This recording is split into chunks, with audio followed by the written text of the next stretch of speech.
सुरेंद्र पाल सिंह दिल्ली के एक automobile engineer कहते हैं कि उनकी 3 साल पुरानी गाड़ी की माइलेज अचानक कम हो गई है।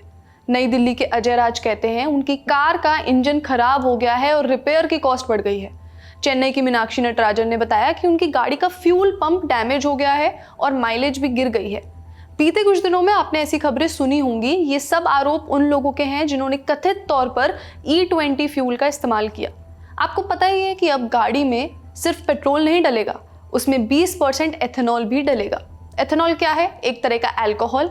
एथेनॉल गन्ना, मक्का, सड़े हुए अनाज जैसी चीज़ों से बनाया जाता है, इसलिए ये ग्रीन माना जाता है।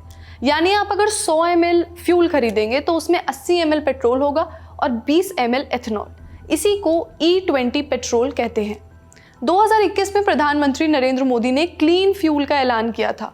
उसी के तहत E20 पेट्रोल का जन्म हुआ। पर यह आइडिया कहाँ से आया? इसका सबसे बड़ा कारण है देश में बढ़ता हुआ प्रदूषण। E20 फ्यूल से कार्बन एमिशंस यानी व्हीकल से निकलने वाला प्रदूषण कम होता है।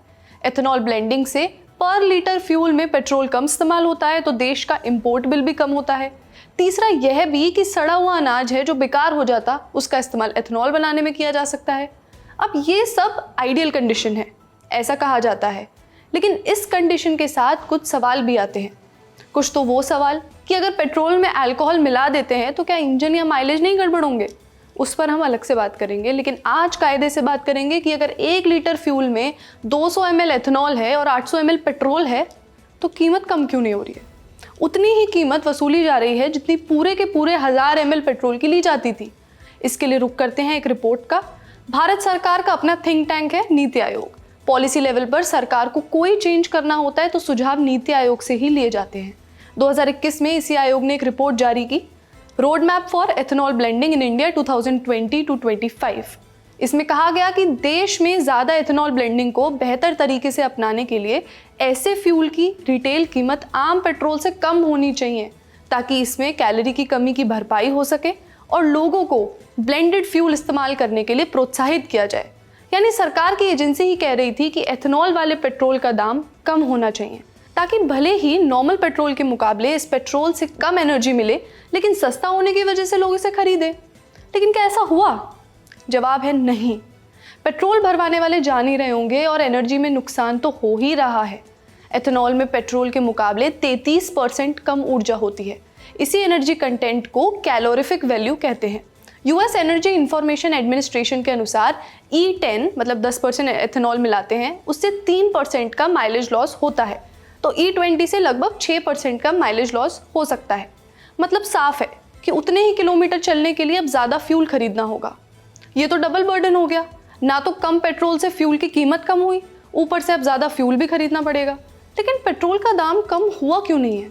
4 अगस्त 2025 को ministry of petroleum and natural gas ने बताया कि साल 2021 में जब नीति आयोग की रिपोर्ट बनी थी वो समय अलग था। उस समय एथेनॉल की प्रोक्योरमेंट कॉस्ट यानी खरीदने की लागत पेट्रोल से कम थी, लेकिन अब हालात बदल चुके हैं। आज एथेनॉल को खरीदने की एवरेज कॉस्ट 71.32 रुपीज़ पर लीटर हो गई है, जबकि पेट्रोल का बेस प्राइस सिर्फ 52.83 रुपीज़ पर लीटर है। मोलासेस बेस्ड एथेनॉल के दाम 46.66 रुपए से बढ़कर 57.97 हो चुके हैं।